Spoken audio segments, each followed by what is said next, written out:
explain what Wanted Dead or Alive is setting out to do? Absolutely. I think a little bit of background, Jennifer, is in order first. If we look at what's happening in our country in terms of shark fishing. You know, shark fishing in South Africa actually started before the Second World War, and shark long lining started in the 1980s.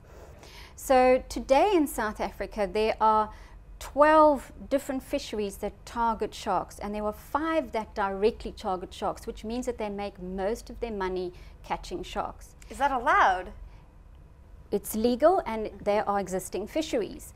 And of those 5, there's only 1 that has a limit of how much they can catch. The others is completely unregulated and unrestricted. So this is obviously of great concern to us.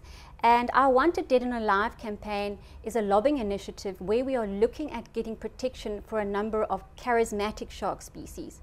And when we say charismatic sharks, we're talking about the sharks that people from all over the world come to South Africa to see, because South Africa is considered a shark diving mecca of the world. It's one of the places to come to if you want to dive with sharks.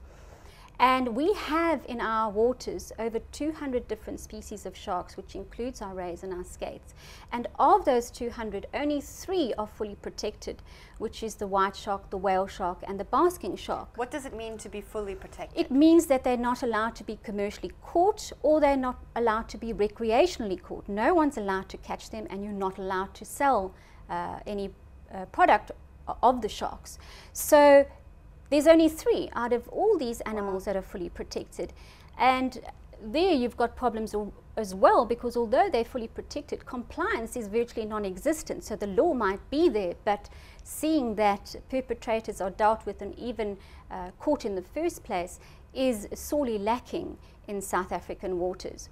So we have looked now at a certain number of shark species and said, look, there are species that are very important to the shark eco-tourist industry, where these divers are coming to the country and bringing in millions of rands of revenue into the country, and also creating jobs in a country where we have a very high unemployment rate, which is increasing.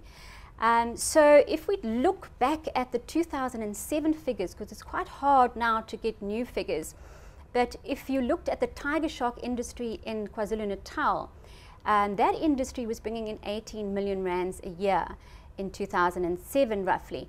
And the white shark cage diving industry in Gansbaai alone, excluding False Bay, was bringing in 289 million a year.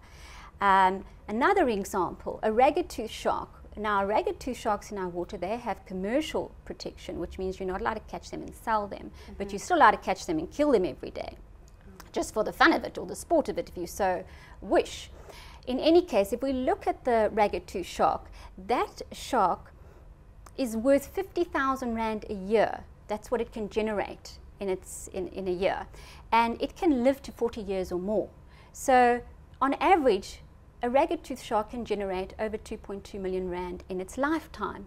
Now, if we take that same shark and we go and we slaughter the shark and we sell its meat, depending on the kilogram value today, you're looking at roughly 1,000 rand that you'll get for that shark dead. So quite clearly, the socio-economic value of our sharks alive is way more than a dead shark. And so we are looking then for the full protection of our ragged-tooth sharks, from commercial to full protection. And the cow sharks, which are in False Bay, or also known as the 7-gill sharks. And then our tiger sharks, bull sharks, and all species of hammerhead sharks. We want full protection for those 5 species of sharks.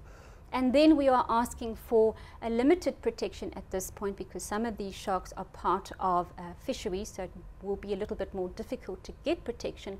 But we want MPA, Marine Protected Area protection for them. So when they're in marine protected areas, at least they are protected. And that are our black tips, our duskies, and our bronzies. So that's what we're asking for in one section of the lobbying initiative. And then we are also asking for improved scientific research.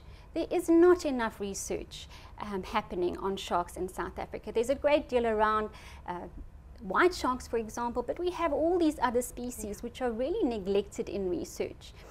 So there's also the ones that are being caught in the fisheries, and they lack research, and there are For example, the black tip and the bronzies and the duskies, there's about 500 tons that are caught every year, but there's no scientific evidence, substantial evidence, to actually say that that amount of sharks that they are catching is actually sustainable in the long term. So we are also demanding that there's adequate and proper population studies done, as well as improved monitoring of catches, because that's also a problem.